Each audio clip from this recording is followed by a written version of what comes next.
Bass and bass fishing is more about presentation and action 90% of the time than color. There's some basic colors we go off of, junk fishermen. Yeah, I throw a brown and black jig. Everybody knows that. They bite a brown or they bite a black. I get kinky, I do brown and green. If I get bored, I swap the chunks. I put the blue chunk on the brown jig. Why? Just because I think, well, it looks funny. And guess what? They bite it. I don't take myself down that road to get caught up in the floor of the boat because we have some beautiful tackle.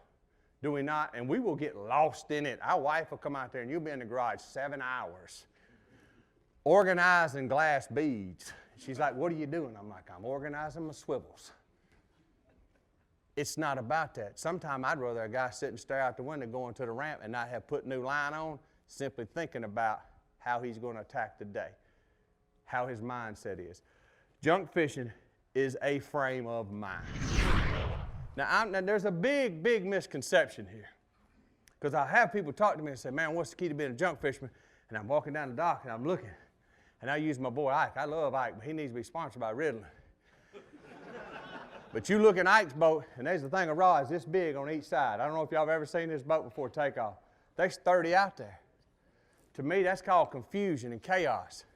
That's not a junk fisherman. The more I feel like, for my style of fishing, the more this front deck is cluttered, you'll notice. You don't see no rods over here, do you? You see about 4 or 5 right here. Because in my mind, I need clarity. I need to know, and I've learned by myself, that the more options you offer yourself. Now, this shirt tuck in, that's something I don't really know if I just come out of the woods or maybe I've set the hook, but something's going on right there. I've learned that the more options you have at your feet, it can be the more distractions you deal with. Anybody agree with this? When you look down and there's 32 rods, and you and your buddy sitting up there fishing, you look down and you're going, whoo! Man, that wing ding looks good. So's that crank plug. Maybe we should throw that chatterbait. Don't. Make you 3 or 4 decisions and lay them out there as a junk fisherman. If you don't know and you're just going fishing, the baits that you have confidence in, lay them there. Somebody said, how do you know which crankbait to choose? Y'all gonna laugh? It's a God's honest truth. I take this box right over here. If I was in a tournament, I get out there struggling, and I'm like, man, I got to catch 5 today to get paid. Classics on the line, all this. What you gonna throw, G? I flip this box open, and whichever one of them's got the most teeth marks on it, game day, boys. There's no such thing as it's too late. I don't have time. The only time you should say I don't have time in life is when you're dead and gone and Jesus didn't get you. Then you're out of time, Jack. But fishing, as long as there's a second on the clock, there's a cast in you. I broke my nephew that day just to simply say, son, I want to push you to the limit, and I want to pick you up, and I want to do it again. And he said, why is that so important? I'll say, because that's my whole life. Because this didn't come natural for me. My mom says I was a natural outdoorsman. I hunt, I fish. My wife says deer, I'm the deer whisperer. They just come to me. I work at it. So leaving this thought with you guys today. Become that junk fisherman. And I did this on purpose by not bringing out baits and cluttering up the screen. And Bill knows this. I'm not a guy that does, I'm the only guy that these guys have ever had speak, and I'm so thankful of it. I don't do a PowerPoint. The only guy at Bass U. They really worked with me on that. Bill asked me why before, Justin Kimball. I said, because my life and day was drunk fishing, you can't write down. It's a frame of mind. It's what's in your heart. It's determination. I'm not sponsored by that. I created that. Why? Because I didn't have air conditioning until I was 23. I never watched cable TV.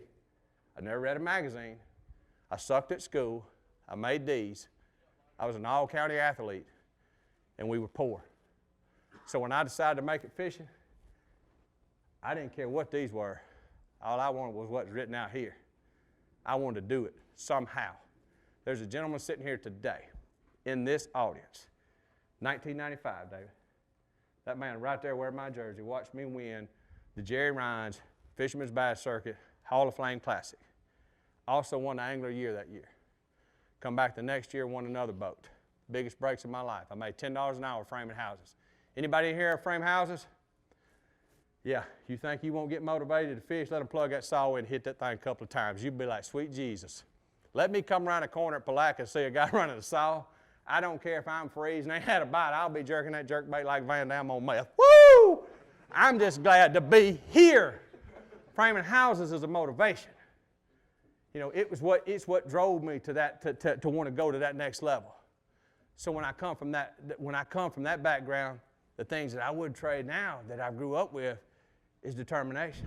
It's Mike Iaconelli. This is Bass U TV. Here's what's awesome about Bass U TV. You get the top instructors. You will learn things at Bass U that you will learn nowhere else. We take the mystery and the myths out of bass fishing. Real tools that help you catch more fish consistently. At Bass U TV, shoes are optional. And I like turtles. And that's why you want to check out Bass U TV. Join the Bass U family. Welcome to Bass U TV.